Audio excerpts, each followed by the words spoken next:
Dalam kesehariannya di Papua, kita akan menemukan beberapa anak kecil yang jualan.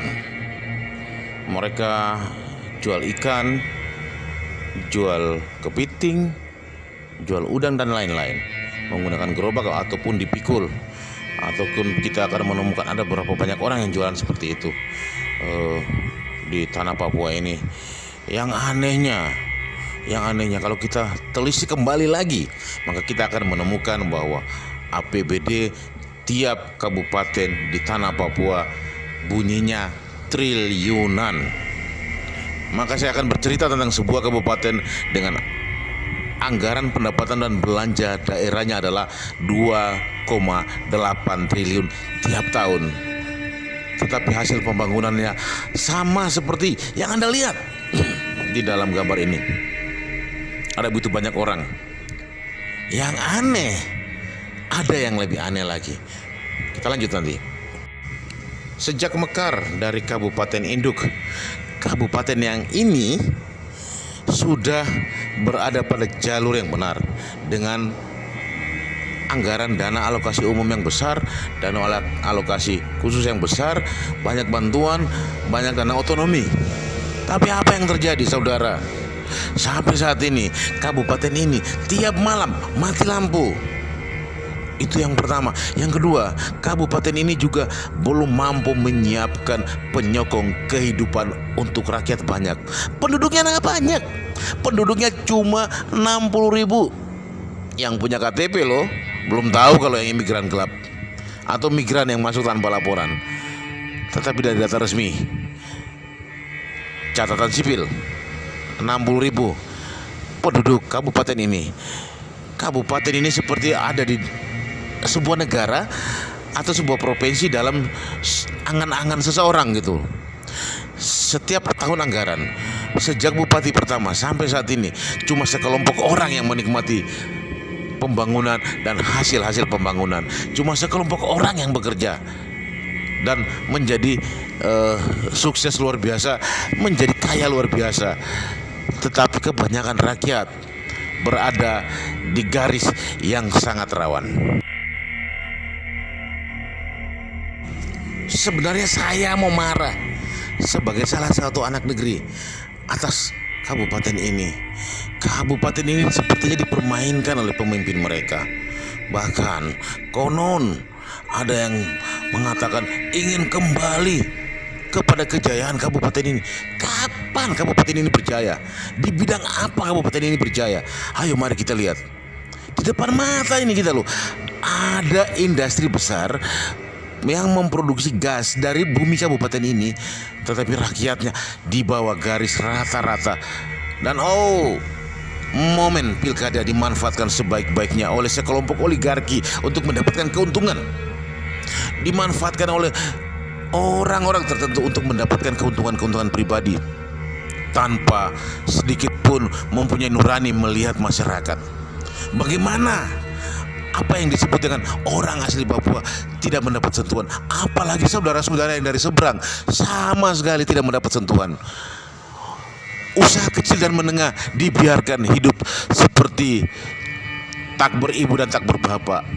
Usaha kecil di kabupaten ini seperti yatim piatu tanpa binaan. Aneh sekali. Terus kemana 2,8 triliun yang tiap tahun dikucurkan pemerintah? Dana bagi hasil yang begitu besar. Wow, kabupaten dream, kabupaten mimpi yang cuma ada di dalam komik. Aneh bin ajaib. Tetapi ada begitu banyak orang yang masih percaya kredibilitas pemerintah. Tetapi ada juga begitu banyak orang yang sudah tidak percaya kredibilitas pemerintah. Tetapi dalam hal ini pemerintah daerah loh.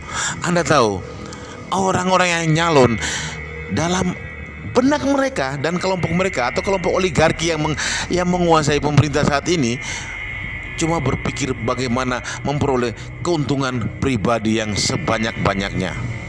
Jadi tidak heran kalau di Papua atau Papua Barat masih banyak separatis, ide-ide separatisme atau ajaran-ajaran separatisme tumbuh dengan subur di mana-mana. Bahkan itu mulai mengikut sertakan saudara-saudara dari seberang yang bukan orang Papua, tetapi ikut membantu perjuangan Papua merdeka. Ini harus kita cegah, saudara. Kita tolak semua calon yang tidak mau bekerja untuk kita. Kita tolak calon yang tidak punya visi. Kita tolak calon yang tidak punya misi. Kapan lagi? Apakah saudara masih mau 5 tahun menderita lagi atau 10 tahun menderita lagi? Oke. Tolak calon yang tidak punya visi. Tolak calon yang tidak punya misi. Sama saja, si A berkata menyalahkan si B, tetapi kelompok mereka dan oligarki mereka lupa bahwa 10 tahun lalu mereka adalah penguasa yang menguasai segala-galanya. Saudara, kalau pembangunan ini berjalan dengan rata, keadilan ini berjalan dengan baik, kita tidak akan pernah menemukan lagi anak-anak kecil berjualan kepiting, berjualan kerang maupun berjualan ikan. Apakah Anda mau anak-anak Anda berjualan ikan seperti itu? Oh, cerita tentang ini bikin saya marah lah. Tapi sudahlah, ayo. Saya paham loh kalau calon-calon kepala daerah ini tidak paham yang disebut dengan MMT.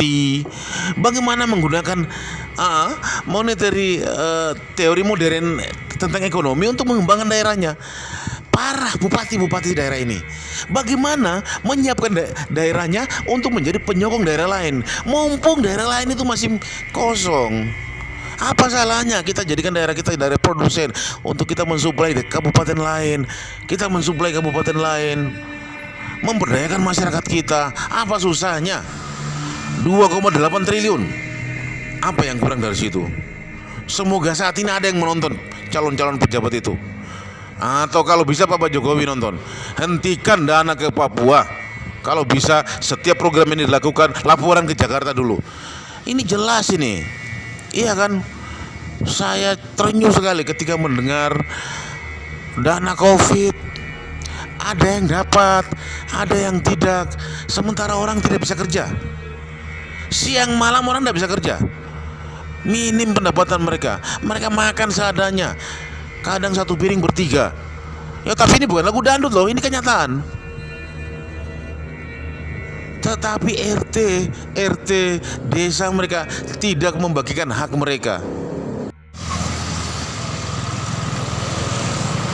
Ketika kita sampai berbicara persoalan bagaimana Papua atau Papua Barat ke depan, setiap kabupaten ke depan, apa peranan mereka terhadap masyarakat mereka, atau sebaliknya mengaktifkan atau mendorong mobil mogok ini yang namanya orang asli Papua.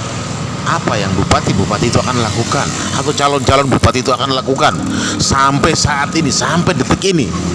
Ya Tuhan, mereka tidak melakukan apa-apa untuk orang asli Papua ataupun saudara-saudaranya yang dari seberang, yang adalah sumber aset daerah yang paling besar. Yo, parah. Saya semakin marah saja. Sudahlah, sudah, jangan dibicarakan lagi. Percuma.